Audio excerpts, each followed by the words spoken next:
آج آپ کے سامنے ہماری کانفرنس کا جو عنوان ہے اہل حدیث کانفرنس، اس حوالے سے چند گزارشات کو رکھنا ہے کہ میں اور آپ ابھی مولانا بڑی تفصیل سے آپ کے سامنے ذکر کر رہے تھے حضرت ابو بکر کا، کہ حضرت ابو بکر معراج کے واقعے کے اندر رسول اللہ صلی اللہ علیہ وسلم کی بات کا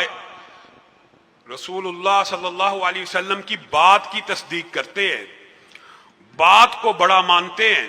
میرے بھائیوں، بنیادی طور کے اوپر ابو لہب میں اور ابو بکر میں صرف ایک اسی نقطے کا فرق ہے جو بھائی یاسین بیان کر رہے تھے۔ کیا کہہ کے گئے ہیں؟ ابو لہب کو اگر کوئی سمجھتا ہے کہ رسول اللہ کی ذات کا منکر تھا، ابھی انہوں نے ایک اور گفتگو میں ایک نقطہ بیان کیا کہ کفار مکہ اور قریش مکہ بھی رسول اللہ صلی اللہ علیہ وسلم کی ذات کے بارے میں کیا کہتے تھے؟ الصادق جا رہا ہے، الامین جا رہا ہے۔ ذات کا اختلاف موجود نہیں تھا۔ اختلاف کس بات کے اوپر ہوا؟ بات کے اوپر ابو لہب نے اپنا گھر رسول اللہ کے گھر کے قریب اس طرح بنایا تھا کہ سب سے پہلے صبح اٹھتے ہی اگر میری نظر پڑے تو کس پہ پڑے؟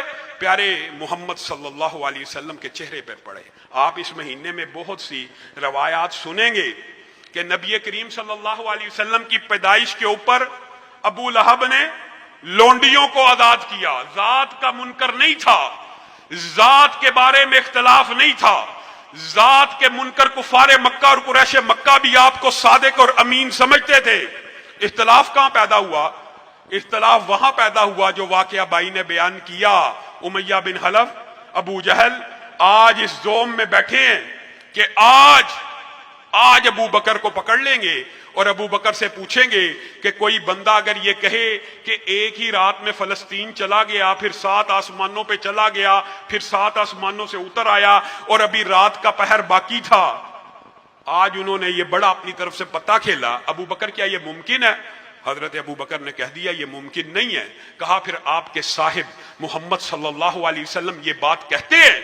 میرے بھائیوں، آپ کا اور میرا منہج، آپ کا اور میرا عقیدہ، آج کی کانفرنس کا جو عنوان ہے، میں یہاں سے بات شروع کرتا ہوں، وہ یہ ہے۔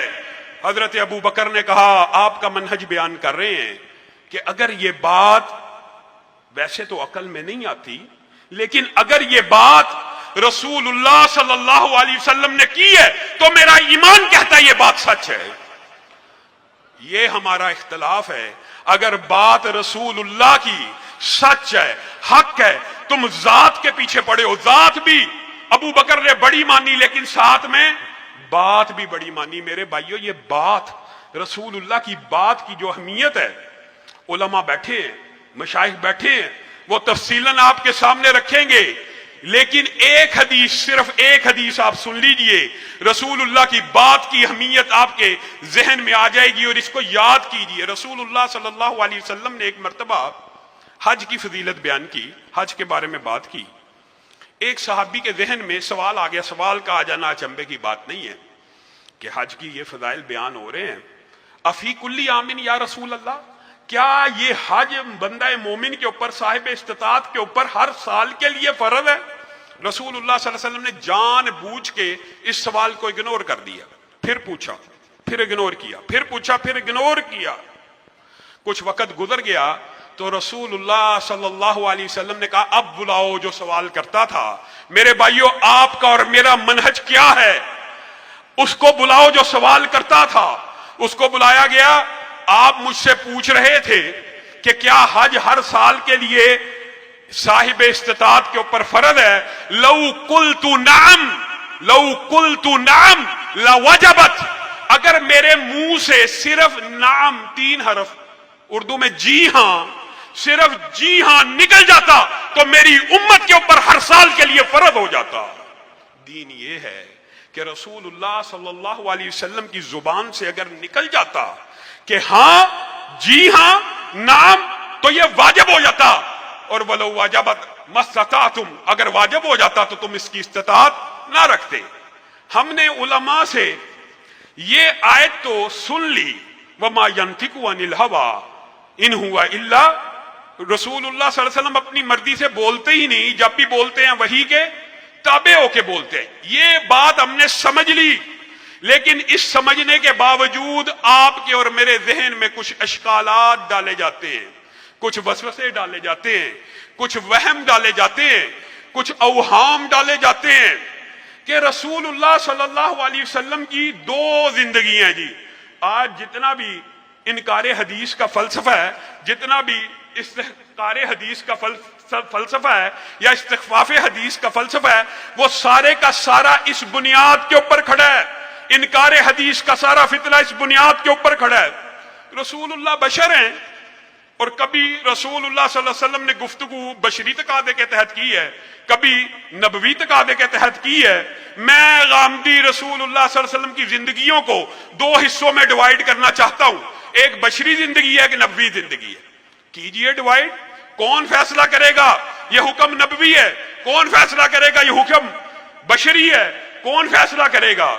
یہی اشکال آپ حیران رہ جائیں گے جو آج معاشرے میں حدیث کے خلاف پروپوگنڈا اور حدیث کی اہمیت اور آپ کے منہج کو نشانہ بنانے کی کوشش کرنے کے جتنے بھی طریقے ہیں، یہ وسوسے اس دور میں بھی ڈالے گئے. عبداللہ بن عمر بن العاص کو یہی وسوسہ قریشیوں نے ڈال دیا تھا. رسول اللہ بشر یتکلم فی الغضب والرضا.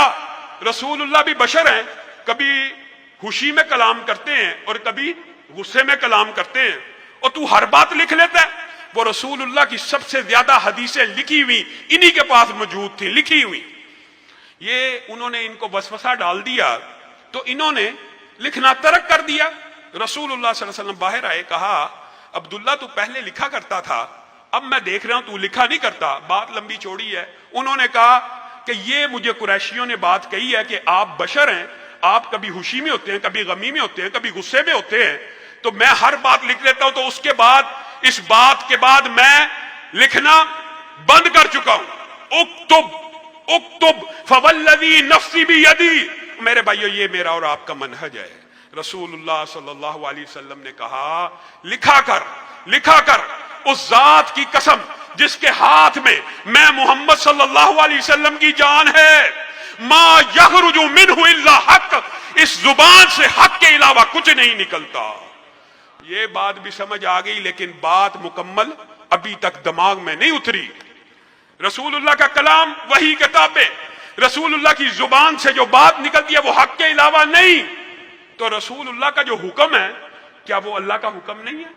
ما قطعتم من لینۃ او ترکتموها قائمۃ علی اصولها فباذن اللہ. میرے بھائیو، صرف ایک یہ آیت یاد کر لو، انکار حدیث والوں کے منہ کے اوپر ایسا تماچا ہے قیامت تک بھی جواب نہیں دے سکتے. قرآن پاک کی کیا آیت ہے؟ ما قطعتم من لینۃ او ترکتموها. رسول، یہ لمبا چوڑا واقعہ ہے، مختصر کر کے آپ کے سامنے رکھتا ہوں. رسول اللہ صلی اللہ علیہ وسلم نے صحابہ کو کہا فلاں یہ جو یہودیوں کی بستی ہے، اس کے سامنے کی بعض جھاڑیاں کاٹ دو، بعض درخت چھوڑ دو، بعض کھجور کے تنے کاٹ دو، بعض چھوڑ دو. حکم کس نے دیا؟ رسول اللہ نے. حکم کس کو دیا؟ صحابہ کو. کس نے دیا؟ رسول اللہ نے. کس کو دیا؟ صحابہ کو. اب جب صحابہ نے کاٹ لیا تو یہودیوں نے پروپیگنڈا شروع کر دیا، یہ کیسا رسول ہے، کیسا پیغمبر ہے، درخت کاٹ رہا ہے، یہ ہے وہ. اشکال ڈالا، وہم ڈالا، وسوسہ ڈالا. یہاں پہ جب وسوسہ ڈالنے کی باری آئی تو اللہ رب العزت نے رسول اللہ کی حدیث کے بارے میں، رسول اللہ کے حکم کے بارے میں کیا بیان کیا؟